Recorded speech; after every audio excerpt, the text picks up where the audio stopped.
Salve, salve galera, eu sou o Denis Bofarin, seja muito bem-vindo a este canal. Bom galera, neste vídeo vamos abordar alguns assuntos muito interessantes e que tem colocado dúvidas em muitas pessoas. Muitas pessoas estão ficando confusas. Bom galera, olha só, uma coisa é certa, se nós dizemos que saímos do sistema, ou nós criamos outro tipo de sistema, ou vivemos verdadeiramente livres. Devemos escolher realmente como queremos viver, e não criar outros tipos de sistema para escravizar as pessoas.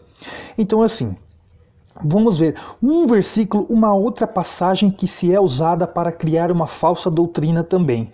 Olha só, em Hebreus capítulo 12, versículo 9 diz assim: além do mais, tínhamos nossos pais humanos que nos educavam e nós os respeitávamos, quanto mais devemos toda obediência ao Pai dos Espíritos, para então vivermos. Quando ele diz ao Pai dos Espíritos, então se é ensinado que esses espíritos são espíritos eleitos antes da fundação do mundo e que Deus é o Pai desses espíritos. Mas será que realmente o autor desse livro, ele quis dizer isso? Ele quis dizer realmente a respeito dessa doutrina?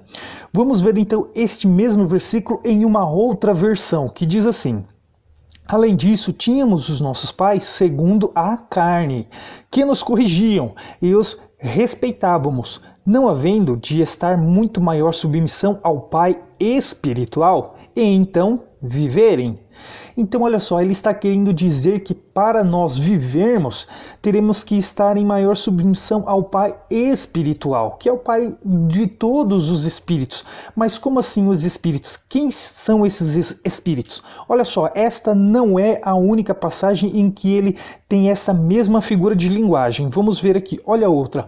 Em Números capítulo 16, versículo 22, diz assim: mas eles se prostraram sobre os seus rostos e disseram: ó Deus, Deus dos espíritos de toda a carne. O que significa espíritos de toda a carne? Pecará um só homem e indignar-te-ás tu tanto contra toda esta congregação? Olha este mesmo versículo em uma outra versão. Mas eles se prostraram sobre o seu rosto e disseram: ó Deus, autor e conservador de toda a vida. Então olha o que ele quis dizer. Acaso por pecar um homem indignar-te-ás contra toda esta congregação? Mas ainda não é a única passagem. Olha em Números capítulo 27, 16, diz assim: o Senhor, autor e conservador de toda a vida, olha só, ponha um homem sobre esta congregação. O Senhor Deus dos espíritos de toda a carne. Vamos ver então o que significa espírito de toda a carne. Ponha um homem sobre esta congregação. Vamos ver o que significa. Se estiverem ouvindo um barulho aí, é o meu gato, tá? Ele acabou de comer. Mas então olha só, vamos ver o que Paulo fala a respeito disso. Em 1 Coríntios capítulo 15, versículo 39, olha só. Nem toda a carne é a mesma, porém uma é a carne dos homens, outra a dos animais, outra a das aves e outra a dos peixes. Também há corpos celestiais e corpos terrestres, e sem dúvida uma é a glória dos celestiais e outra a dos terrestres. Então, olha que interessante. Agora, vamos para uma passagem muito interessante, então, onde diz que o Deus fez o homem à imagem e semelhança. Olha que interessante o que realmente quer dizer esse versículo. Olha só, então vamos lá para Gênesis capítulo 1, versículo do 26 ao 28, que diz assim: também disse Deus: façamos o homem à nossa imagem, conforme a nossa semelhança. Vamos ver então qual é essa imagem, qual é essa semelhança que Deus fez o homem à imagem e semelhança dele. Olha só. Tenha ele domínio sobre os peixes do mar, sobre as aves dos céus, sobre os animais domésticos, sobre toda a terra e sobre todos os répteis que rastejam pela terra. Então olha só, a imagem e semelhança do homem com Deus é em questão de domínio. O homem dominaria toda a vida aqui na terra que Deus criou. Olha só. Criou Deus, pois, o homem à sua imagem. A imagem de Deus o criou. Homem e mulher os criou. E Deus os abençoou e lhes disse: sede fecundos, multiplicai-vos, enchei a terra e sujeitai-a, dominai-a, olha só, dominai-a sobre os peixes do mar, sobre as aves dos céus e sobre todo animal que rasteja pela terra. Então a imagem e semelhança do homem com Deus é em questão de domínio. Adão deu nome a todas as coisas, aos animais, como se fosse pai de todo ser vivo, porque esta é a imagem e semelhança do homem com Deus. O homem dominaria todo, mas não é dominar numa maneira de caçar, numa maneira violenta, não, é dominar numa maneira de equilíbrio. O homem respeitaria tanto os animais como as árvores, os peixes e todo tipo de vida aqui na Terra. Mas olha que interessante vai ficar agora. 1 Pedro, capítulo 1, versículos 19 e 20 diz assim: mas pelo precioso sangue como de cordeiro, sem defeito e sem mácula, o sangue de Cristo, conhecido com efeito antes da fundação do mundo, porém manifestado no fim dos tempos, por amor de vós. Então o sangue de Cristo, ele foi conhecido antes da fundação do mundo, porque antes de criar o homem, Deus ele estabeleceu um plano, e que nós já sabemos qual é esse plano: enviar o Filho dele para morrer na cruz. Mas como assim? Para que? Vamos entender o porquê disso. Porque o sangue de Jesus é que foi conhecido antes da fundação do mundo, e todas as pessoas, tanto de antes como depois da cruz, foram eleitas e predestinadas em Cristo. E olha só que interessante. Vamos lá, para Gênesis, voltando em Gênesis, então, capítulo 8, versículo 21, diz assim: e o Senhor aspirou o suave cheiro e disse consigo mesmo: não tornarei a amaldiçoar a terra por causa do homem, porque é mau o desígnio íntimo do homem desde a sua mocidade, nem tornarei a ferir todo vivente como fiz. Então uma coisa interessante, o homem ele vive tanto tempo, um determinado tempo, depois morre e vem outra geração. E Eclesiastes diz que geração vai, geração vem, e a terra permanece para sempre. O homem foi feito para viver por gerações, exatamente dessa maneira. Só que antes do dilúvio era de um jeito e depois de outro. Mas o porquê isso? Porque olha só, o homem ao chegar na mocidade, o desígnio do homem começou a ser mau, e ele era muito mau e desobediente, começou a desobedecer. Só que Deus ele já havia elaborado um plano para essa criação, para esse homem. Só que por causa desse desígnio mau do homem, passar a morrer espiritualmente. Como isso aconteceu justamente com Adão. Adão desobedeceu, e a partir do momento que ele desobedeceu, ele trouxe a morte espiritual para o homem. Adão desobedeceu e trouxe essa morte espiritual a todos os homens. Então vamos continuar para entender melhor. O desígnio do homem era tão mau, mas tão mau, que ele se tornou perverso, e essa perversidade estava se espalhando pela terra. Deus então se arrependeu de ter feito o homem e queria destruir toda a vida, inclusive os animais e as árvores e toda a vida que não pecaram contra Deus, que quem pecou foi o homem. Só que o homem era o dominante de toda a vida, por isso toda a vida também pagaria junto com o homem. Mas Deus achou graça em Noé e resolveu dar uma segunda chance para o homem, reduzindo então o tempo de vida do homem. Ele viveria menos, mas ele precisava ainda assim de algo para poder permanecer obediente. É aí que Deus vai dar a lei de Moisés. Mas olha só, vamos entender então.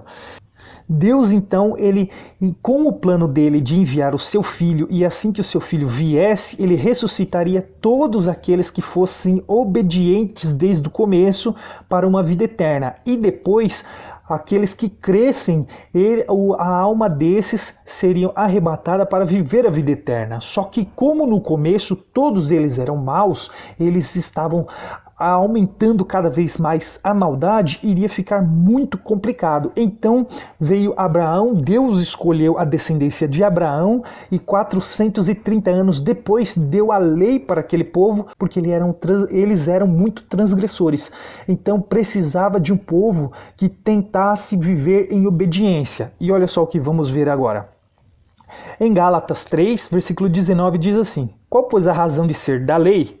Foi acrescentada por causa das transgressões até que viesse o descendente, que é Cristo, pela promessa de Abraão, a quem se fez a promessa, e foi promulgada por meio de anjos, pela mão de um mediador, que seria Cristo. Então, o povo teria que ser obediente até que Cristo viesse. Então, olha só, portanto, assim como por um só homem entrou, vamos lá, Romanos capítulo 5, versículo 12 ao 14.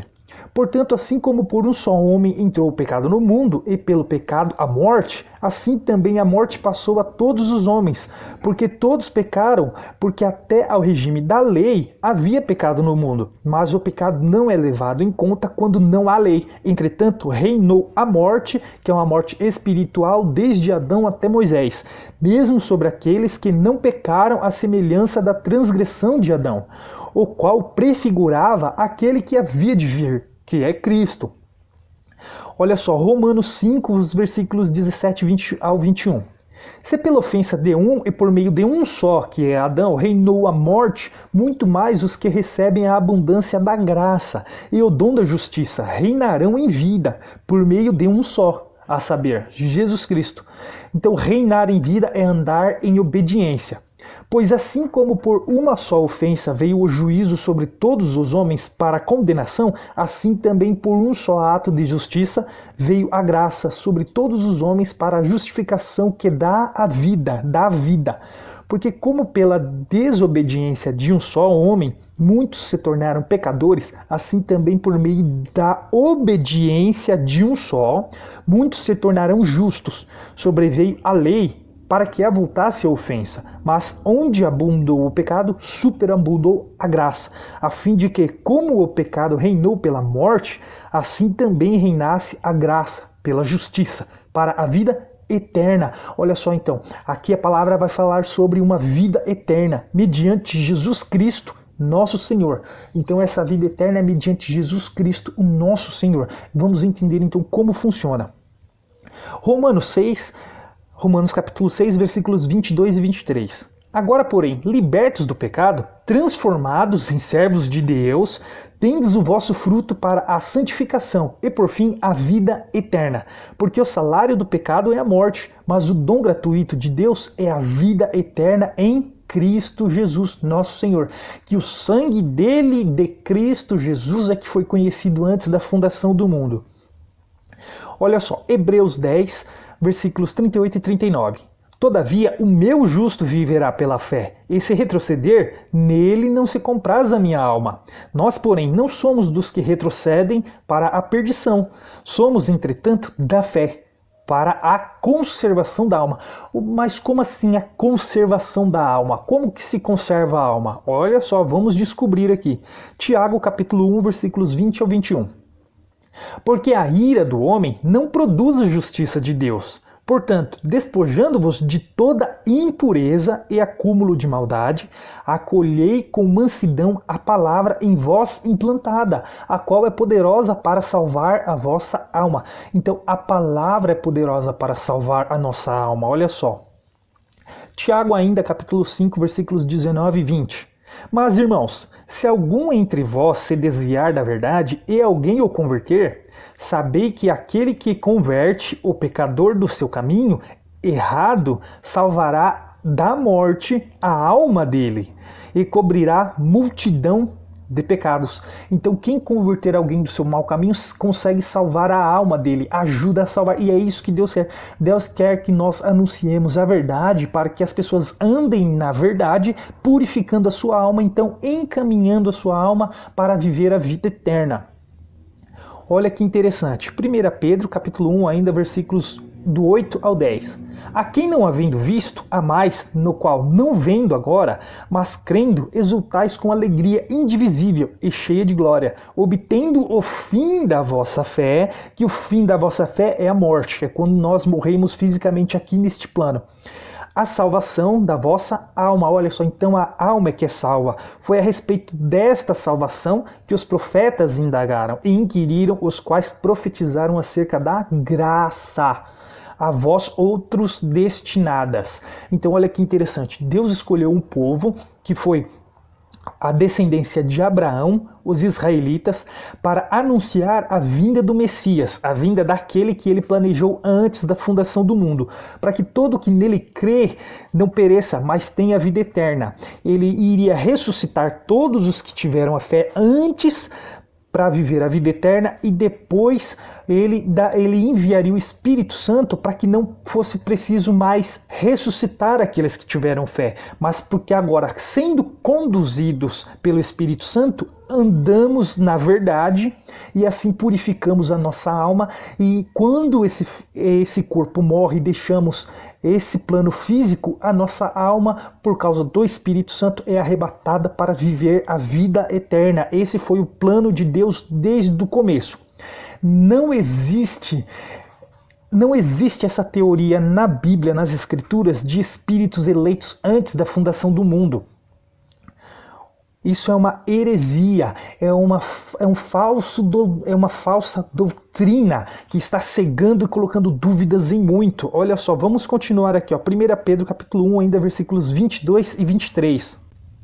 Diz assim: tendo purificado a vossa alma pela vossa obediência à verdade. Olha só, então se purifica a alma pela obediência à verdade, tendo em vista o amor fraternal, não fingido, amai-vos de coração uns aos outros ardentemente, pois fostes regenerados não de semente corruptível, mas de incorruptível, mediante a palavra de Deus, a qual vive e é permanente.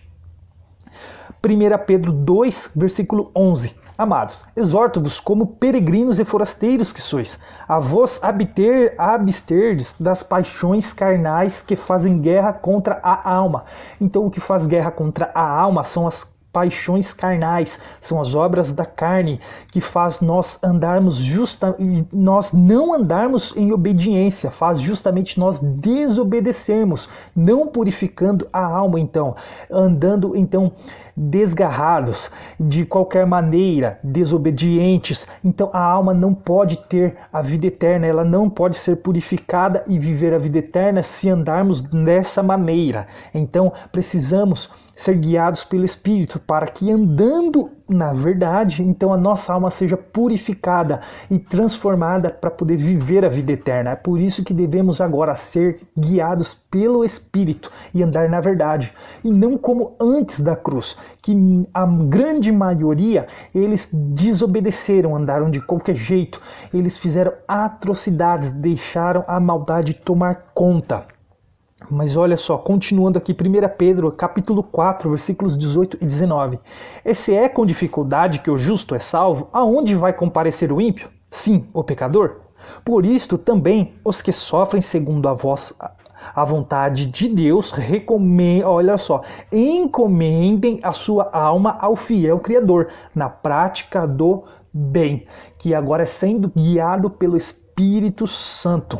Então olha só, isso é muito interessante. Essa vida eterna, que inclusive essa nova religião chamada graça, esse novo sistema, não acredita nessa vida eterna que a própria Escritura ensina várias e várias vezes. Eles acreditam em espíritos eleitos antes da fundação do mundo e a salvação é na mente. Mas esta salvação na mente não se acha nenhum versículo respaldando isso, que a salvação é na mente. Não se acha passagem alguma. Isso é uma mentira.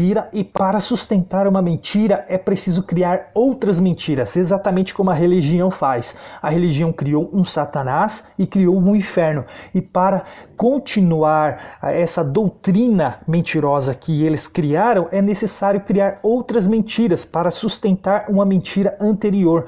E com essa mentira, essa falsa doutrina, essa heresia de ensino de espíritos eleitos antes da fundação do mundo, é necessário começar a mentir, criar outros tipos de doutrinas e negar o que está escrito na Bíblia, negar várias passagens para poder sustentar essa mentira.